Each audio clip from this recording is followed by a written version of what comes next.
Bonjour à tous et je vais vous parler de la série Halo et pourquoi c'est un véritable échec sur tous les plans.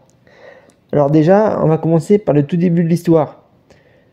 L'histoire est présentée avec un groupe de rebelles dans une base rebelle, un camp rebelle.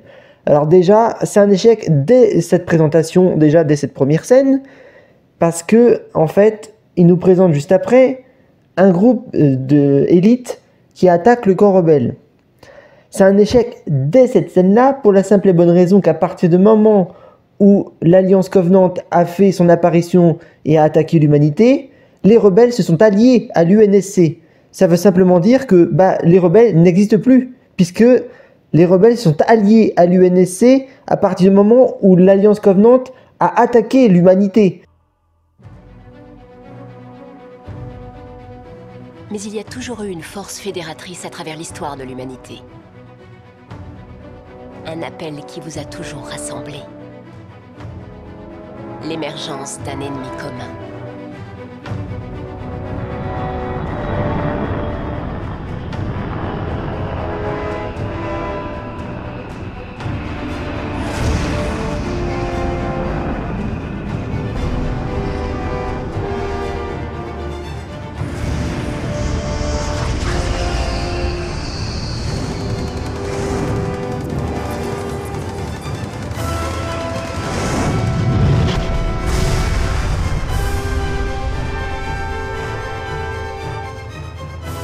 Cet ennemi, c'était les Covenants.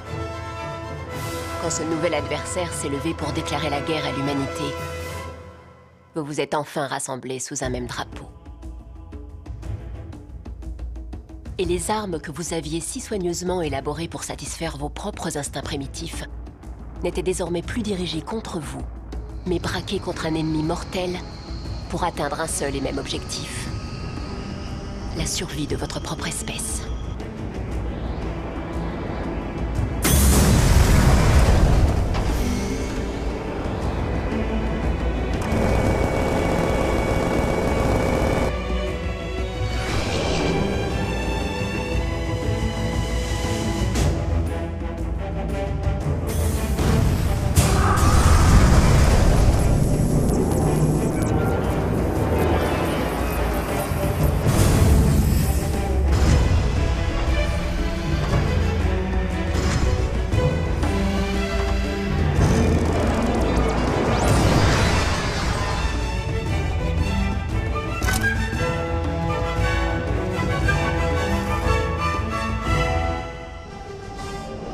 Et soudain, comme réveillé par l'invasion des Covenants, une menace plus sombre et infiniment plus dangereuse est sortie de son sommeil.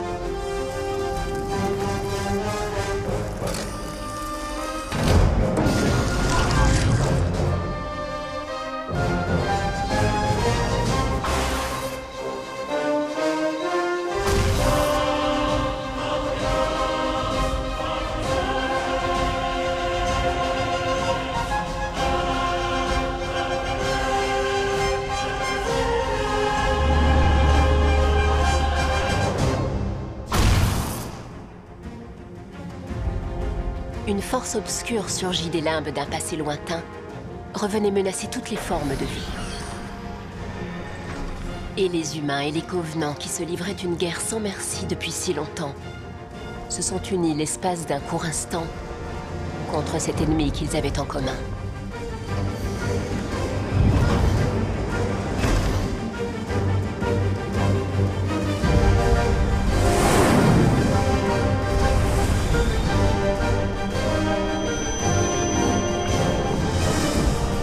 Les justes et les vertueux combattaient sans relâche, croyant qu'ils pourraient vaincre les forces de l'ombre.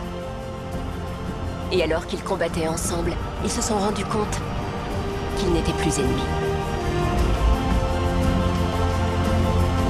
Donc déjà, il y a plus en fait de rebelles. Donc déjà, l'histoire des rebelles, elle n'est pas censée exister. En fait, l'histoire des rebelles, elle n'est même pas censée être présente et elle n'est même pas censée exister pour la simple et bonne raison que à partir du moment où il y a eu une attaque de l'Alliance Covenant contre l'humanité, les rebelles ont décidé de s'allier à l'UNSC pour combiner leurs forces et justement se battent contre leur ennemi commun, l'Alliance Covenant. Et un peu plus tard, d'ailleurs, dans les romans, ça a été raconté aussi, dans beaucoup de romans, ça a été raconté que à force de combattre contre l'Alliance Covenant, eh bien, ils ont fini par comprendre qu'ils n'étaient plus des ennemis, qu'ils étaient devenus alliés. Et du coup, l'Alliance Covenant étant devenue leur ennemi, eh bien, les rebelles ont fini par comprendre que l'UNSC n'était plus leur ennemi et que finalement, les rebelles se sont alliés à l'UNSC. Maintenant, la série, parce que là, c'était la véritable histoire originale que je viens de vous raconter. Ce que je viens de vous raconter, c'est l'histoire originale. Maintenant, la série. Dans la série, on nous présente des rebelles qui se font attaquer par des Covenants et des élites, de manière générale, qui sont une race extraterrestre dans la série Halo, pour ceux qui ne savent pas. Et donc, ils se font attaquer par cette race extraterrestre, les élites, dans une base de rebelles. Ensuite, du coup, le Major qui arrive, qui débarque de nulle part, on ne sait pas pourquoi, on ne sait pas comment, on ne sait pas, il débarque comme ça, de nulle part. Vas-y, qui désigne des élites. On ne sait pas pourquoi, on ne sait pas comment, on n'a pas la moindre explication, mais c'est pas grave. Il désigne des Covenants, il désigne de l'élite, donc on est censé être satisfait de ça. Non, parce que si on n'a pas la moindre explication, ça marche pas. Et c'est ça le problème. On n'a pas la moindre explication scénaristique. Juste, il débarque dans un camp rebelle pour dézinguer de l'élite, sans aucune explication. D'un coup, t'as un élite qui se met à appeler le Sparta 117 démon. Ça n'a pas de sens non plus. Donc là, je vous explique pourquoi.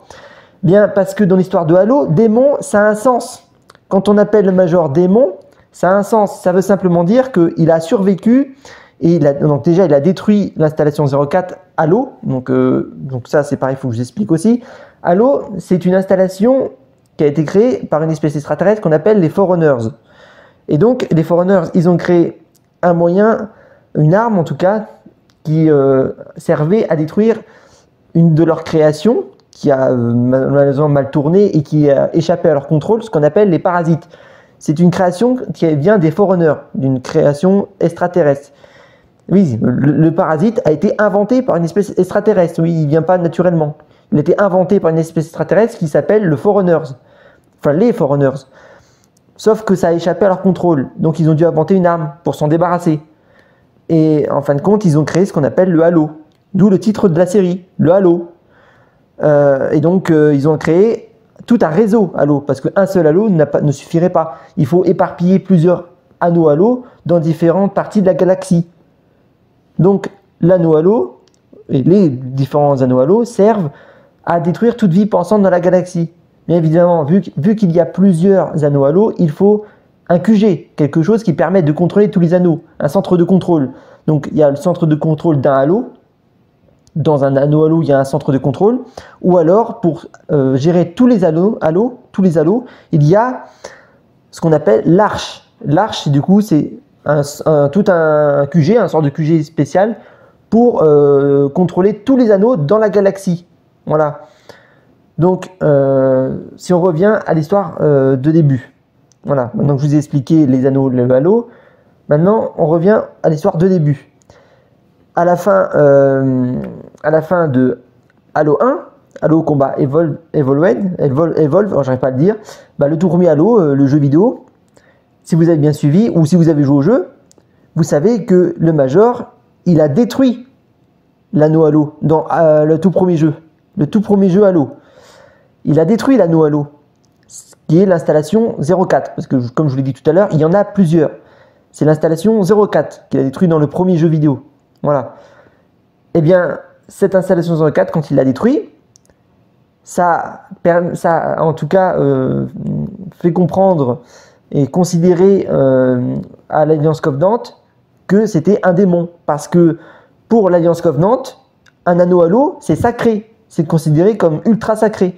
Et donc, le fait d'en détruire un, ça a fait que le Major, du coup le Spartan 117, a été considéré comme un démon. Sauf que là, dans cette partie de l'épisode 1, on est encore la toute première scène de l'épisode 1. Là, je vous décris juste la toute première scène de l'épisode 1, pour vous dire à quel point c'est mauvais, pour vous dire à quel point cette série c'est de la merde. Voilà. Donc, à ce moment-là, il l'appelle démon. Sauf qu'en fait, on n'a pas la moindre idée de savoir s'il a détruit l'installation 04. On ne le sait pas encore dans l'histoire de la série. Parce qu'on n'a aucune explication, on ne le sait pas encore. Alors pourquoi l'élite l'appelle démon, alors que en fait, scénaristiquement, on ne le sait pas s'il a détruit l'anneau Halo.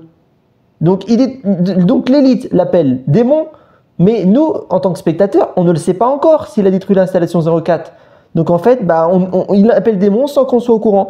Donc c'est vraiment fait pour quelqu'un qui ne s'y connaît pas dans l'univers de Halo, quelqu'un qui s'y connaît vraiment pas, quoi.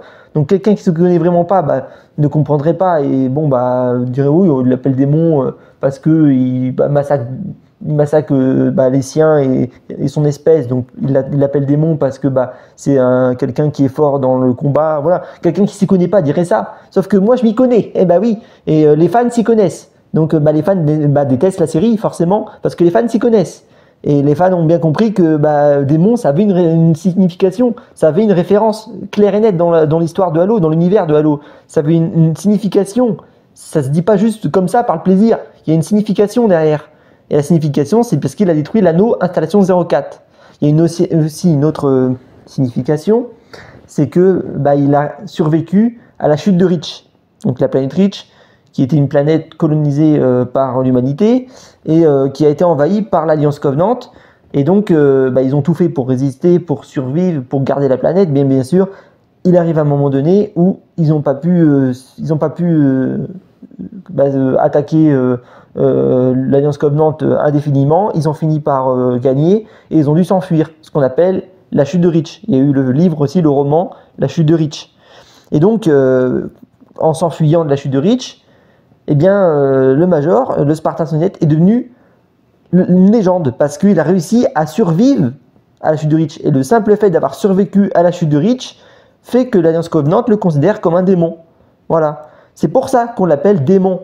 C'est pas juste parce qu'il massacre des Covenants, en fait. Non, c'est parce qu'il a fait des actes qui le considèrent comme un démon. Qui fait qu'on le considère comme un démon. Voilà. Et ça, c'est que la toute première scène de la série. Le tout premier passage. C'est vous dire la dinguerie que c'est mauvais. Et c'est pas fini. C'est pas fini. Scène d'après, on découvre que le NSC ordonne au Major de tuer une fille qui vient du fameux justement village de rebelles, le petit village là, de rebelles. Il y avait une fille qui s'appelle Kohan, et donc au départ le NSC dit il faut que tu la prends et tu l'emmènes avec toi, il faut que tu l'emmènes dans la base. Bon ok, il dit d'accord, il l'emmène à la base, il l'emmène dans son vaisseau, elle va dans son vaisseau, toc, et puis d'un coup il reçoit dans son message tu dois éliminer Kohan.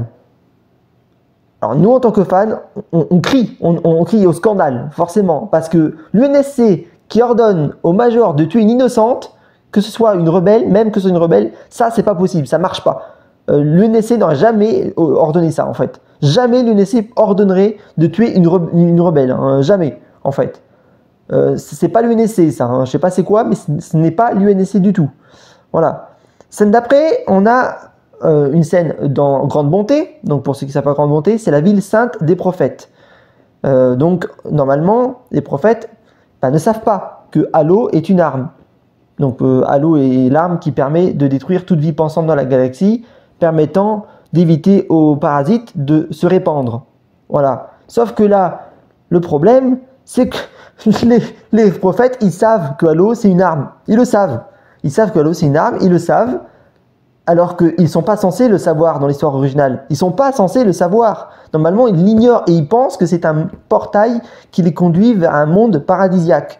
Ce qui s'appelle, d'ailleurs, ce qu'ils nomment dans leur religion Covenant, le grand voyage.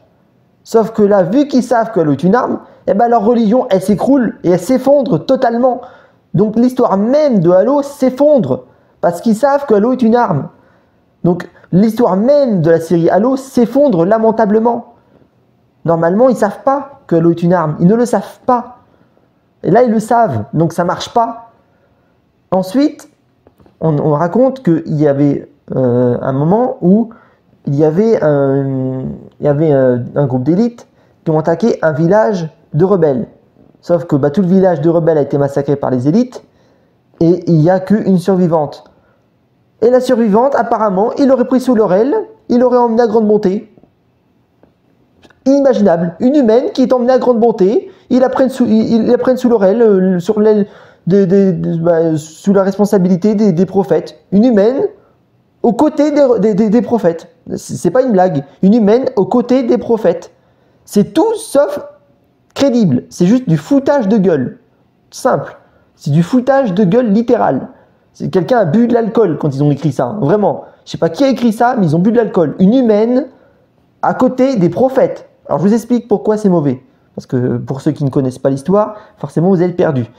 Eh bien, en fait, des prophètes qui, évidemment, croient au grand voyage, comme je vous ai expliqué, c'est-à-dire le monde paradisiaque qui peut être, du coup, possible grâce au franchissement du portail qui, du coup, dans leur religion, l'anneau à l'eau, parce qu'ils ne savent pas que l'eau est une arme, ils pensent que c'est un portail qui les emmène vers un monde paradisiaque.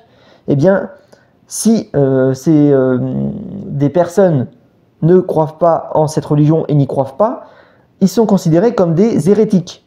Et tous ceux qui n'y croient pas sont considérés comme des hérétiques, et ces personnes-là sont ordonnées par l'ordre des prophètes d'être exécutés à vue.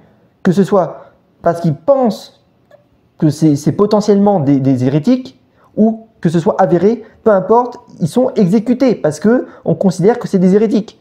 Sauf qu'en fait, dans l'humanité, c'est les numéros 1 de la liste des hérétiques. Oui, l'humanité dans l'histoire des prophètes, c'est la numéro 1 de la liste des hérétiques dans l'histoire de Halo. Donc, comment ça se fait qu'une humaine est à grande bonté? Vous voyez la dinguerie? Une humaine à grande bonté, alors que dans la liste des hérétiques, c'est les numéros 1 de la liste. L'humanité est la liste numéro 1 de la liste d'hérétiques dans l'histoire de Halo. Donc comment c'est possible qu'on ait une humaine à grande bonté? Qui a écrit ça? Vraiment, ça marche pas. Putain, ça marche pas. Il y a un moment, on se retrouve carrément avec un major qui est carrément devenu un fugitif parce qu'il n'a pas voulu tuer justement la fille qu'on lui avait ordonné de tuer. Et donc, il se réfugie dans un camp de rebelles. Je rappelle quand même que les rebelles, dans l'histoire originale de Halo, c'est des barbares qui massacrent des innocents. C'est des barbares qui massacrent tout un tas d'innocents et qui ont été responsables de la création des Spartans par Catherine Halsey. Oui, c'est à cause des rebelles dans l'histoire originale de Halo que les Spartans ont été inventés par Catherine Halsey. Donc si les rebelles ne sont pas maléfiques et sont pacifiques, qui a créé les Spartans alors dans cette histoire de Halo? Ça n'a aucun sens, mais vraiment aucun sens. Oui, parce qu'il y a beaucoup de gens qui ne connaissent pas l'histoire de Halo, qui disent « Ah oui, mais il y a des fans qui crient au scandale, juste parce qu'on voit la tête du Major, parce que le Spartan 117 il a un visage, qu'on lui a retiré son casque. » Mais non, en fait, c'est pas juste pour ça. Ça va bien au-delà de simple fait de retirer le casque du Major et de lui avoir donné un visage. Ça va bien au-delà de ça. Ça va bien au-delà de ça, le problème de la série. C'est un problème qui va de A à Z. Rien ne fonctionne. Que ce soit en termes de respect de la religion Covenant, jusqu'à même les codes fondamentaux de la religion Covenant, aux codes fondamentaux de l'UNSC, rien ne fonctionne dans tous les codes, dans tous les plans. Il y a un moment, on se retrouve avec un major qui se fout à poil et qui se met à embrasser l'espionne des prophètes avec une Cortana qui se met à les mater. Non mais vraiment, on en est à une situation, on en arrive à un American Pie version science-fiction, quoi. Mais vraiment, j'ai vu la scène, c'était une American Pie version science-fiction. Mais vraiment, c'était nul de chez nul.